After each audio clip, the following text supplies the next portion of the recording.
There was a time when Vegas meant freedom, cheap rooms, strong drinks, and the wild promise that anything could happen. You didn't have to be rich to have a good time. You just had to show up, but somewhere between the neon lights and the luxury remodels, the magic got replaced by marketing. The same city that once defined fun now feels lifeless, a high-priced museum of what it used to be.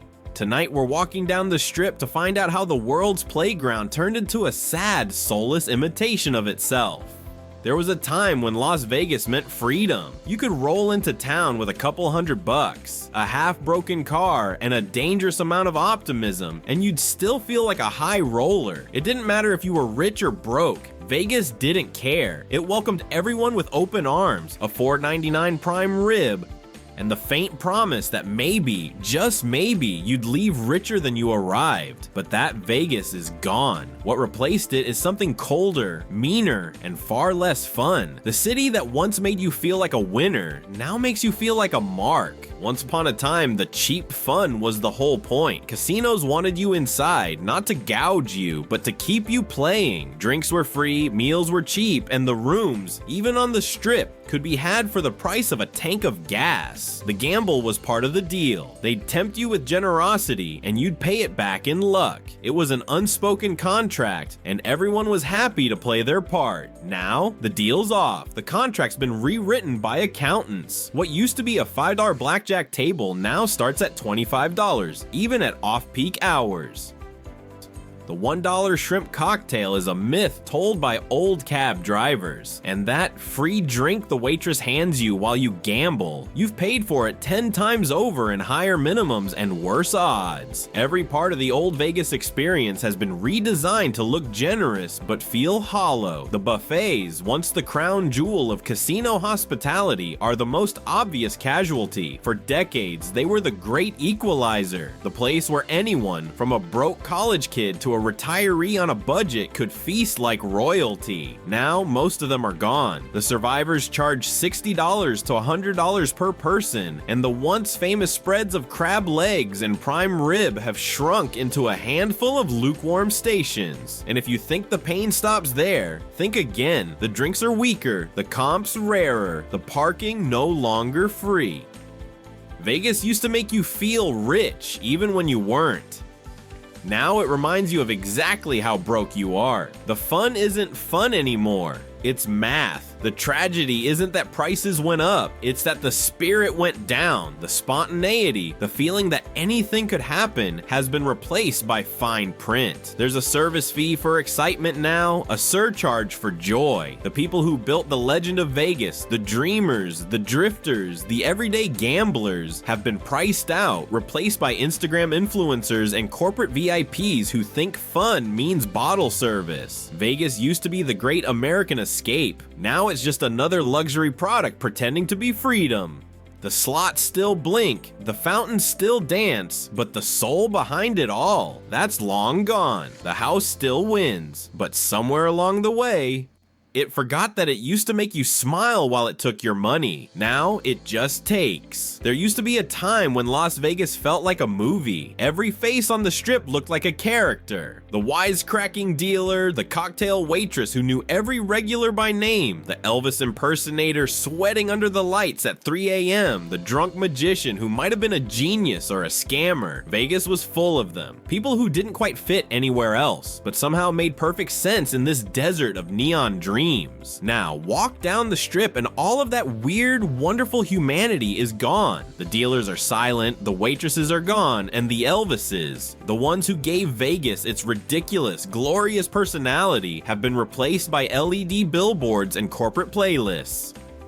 And the city that once thrived on characters has been stripped of its character. It started when the corporations moved in. MGM, Caesars, Wynn. They didn't just buy casinos, they bought the soul of the strip. They replaced cigar-chomping pit bosses with middle managers and smiling cocktail girls with self-serve drink stations. They traded chaos for consistency, personality for branding. Every casino now feels the same. Same carpets, same scents, same identical mechanical luxury experience designed by consultants who've probably never touched a slot machine. Back in the day, Vegas needed its people. The dealers joked with you, the showgirls winked at you, the bartenders poured heavy, and the whole city ran on charisma. The human element was the entertainment. But now, the dealers are trained to act like customer service reps. Polite, efficient, forgettable. The bartenders are robots. The performers are pre-programmed projections on giant screens. Even the once tacky street performers are being driven out, replaced by polished brand ambassadors and corporate mascots. And it's not just the Strip, the smaller casinos, the locals joints that still had a little grit, a little humor, are vanishing too. Gone are the Rat Pack lounges, the smoky piano bars, the $1 shrimp cocktails served with a wink. What's left feels sanitized, as if the city's trying to scrub away the very things that made it irresistible. Vegas used to attract dreamers. People came here because they didn't belong anywhere else. And somehow that made it feel like everyone belonged. Now it's a revolving door for influencers and conference attendees, snapping selfies in front of what used to be magic. They're not here for stories, they're here for content. The tragedy is that Vegas once celebrated imperfection. The broke gambler, the washed up lounge singer, the newlyweds in a rhinestone chapel. It was never meant to be polished. It was meant to be alive. Now it's perfect in the worst possible way. Smooth, lifeless, and soulless. The city that once promised reinvention has reinvented itself into something sterile. Vegas used to be a place full of characters. Now it's just a set, and everyone's playing a part they don't believe in. The Las Vegas Strip still shines like a beacon from miles away, but step onto it now and you'll notice something you never used to feel here before. Emptiness. Not the kind caused by lack of people, but the kind caused by lack of energy. The laughter, the chaos, the wild unpredictability, it's all been replaced by something quieter, sadder, and strangely hollow. Vegas looks alive, but it doesn't feel alive. Once upon a time, the Strip was a living organism. You could hear its pulse, the clatter of chips, the roar of crowds, the music spilling from open doors. People came here to lose themselves, to escape reality, to take a shot at something bigger than their ordinary lives. Even if you didn't gamble, you felt part of the story. The buzz in the air, the randomness that made every night feel like it could turn into an adventure. Now, you walk down the same boulevard and feel like you're in a simulation. The crowds are there, sure, but half of them are staring into their phones, recording rather than living. People pose in front of fountains, take a selfie, and then just move on. The Strip has turned into a film set. A place where everyone's pretending to have fun, even when nobody really is. It's not that Vegas stopped attracting people, it stopped attracting the right kind of people. The ones who came for the chaos, for the risk, for the feeling of being somewhere dangerous and free. They've been replaced by influencers, conventions, and tourists more interested in brand names than blackjack. The Strip has become a luxury mall that happens to have slot machines. The casinos, once roaring and smoky and packed, are strangely quiet now. Fewer dealers, more machines. The sounds of dice and laughter replaced by the mechanical rhythm of digital slots. Even the street performers, the Elvises, the showgirls, the buskers, have been pushed to the margins by new regulations and rising rents.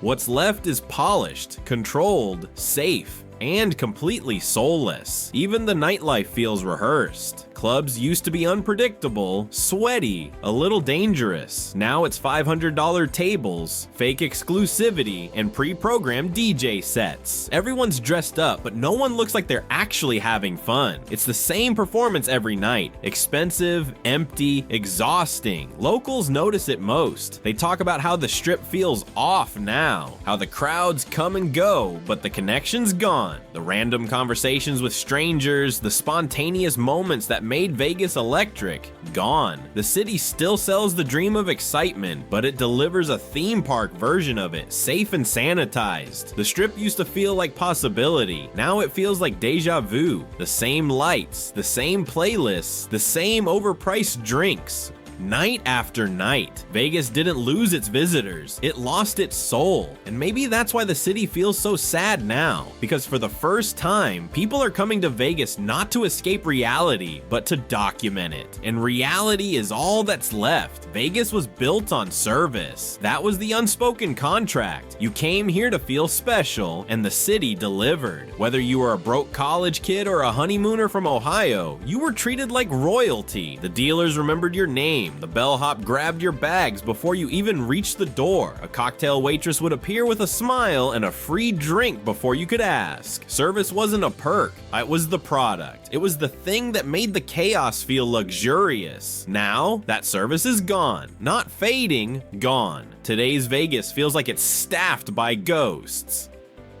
You check into a $400 room using a touchscreen. You pour your own drinks at digital bars. You wait 40 minutes for housekeeping that never arrives. Concierge desks are replaced by QR codes, and the people who once made Vegas feel human have been quietly replaced by apps, automation, and corporate cost efficiency. The city that invented hospitality has somehow forgotten how to be hospitable. It started slowly, under the cover of innovation. MGM Resorts, Caesars, and Wynn all cut thousands of service jobs after the pandemic, promising guests a streamlined experience. But streamlined quickly turned into soulless. Self-service kiosks replaced check-in clerks. Entire bellhop departments vanished. Even high-end restaurants started charging convenience fees for automated tipping systems. What used to be personal has become procedural.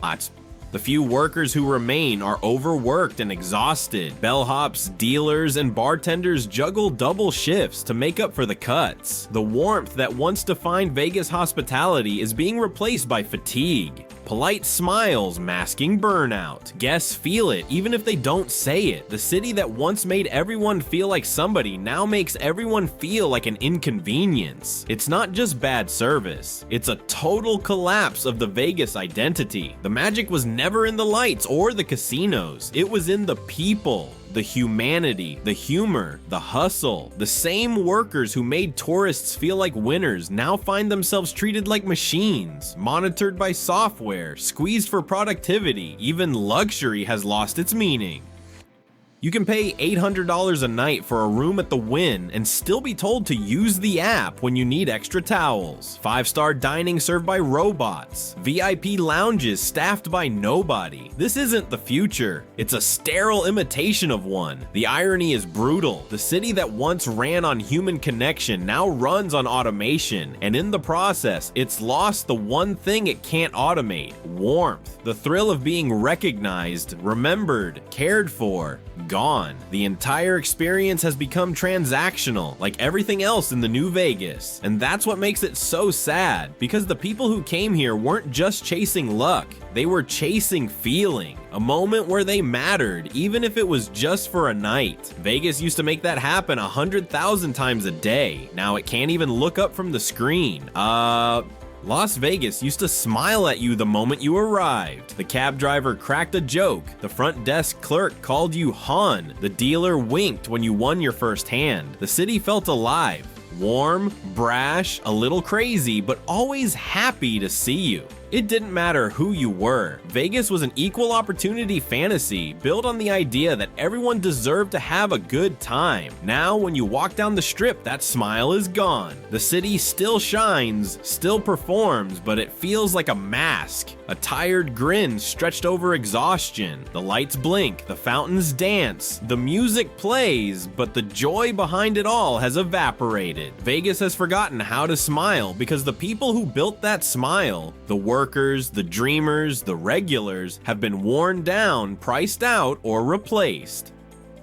The truth is simple. The city's exhausted. The workers who survived the layoffs are burned out. The tourists are disillusioned. The locals are broke. The only ones truly winning are the corporations counting their quarterly profits. Everyone else is just pretending. There's a sadness that hangs in the air now, even in the middle of the chaos. You can feel it when you watch people wander the strip. Tired faces staring at slot machines that feel more like screensavers than games. You see it in the empty buffets, the quiet casinos, the overpriced drinks left half-finished because the excitement that used to justify them isn't there anymore. Vegas used to make you feel alive. Now it mostly makes you feel used. The problem isn't that the city changed. Vegas has always changed. That was its superpower. Old casinos fell, new ones rose. And every decade reinvented the fantasy. But what's happening now isn't reinvention, it's erosion. Piece by piece, Vegas has stripped away everything that made it human. The kindness, the humor, the spontaneity, and replaced it with something robotic, polished, predictable. What's left is a city that looks perfect and feels empty. The same lights, the same sounds, but none of the warmth. Vegas has become a monument to its own myth, a place still selling the idea of fun long after it forgot what fun actually feels like. People still come here hoping to find the old spark. They still take the selfies, still cheer at the fountains, still say, "It's Vegas, baby." But when they leave, they all say the same thing: it's not the same, because it isn't. And the city that once promised escape now just reminds you of everything you were trying to escape from. Vegas didn't crash. It didn't burn. It just faded. The laughter turned to background noise. The magic turned to marketing. The city that once smiled at the world is now staring blankly into a phone screen, waiting for someone to remember why it mattered. Maybe one day, Vegas will find its smile again, but for now, the lights are still on and the fun is gone.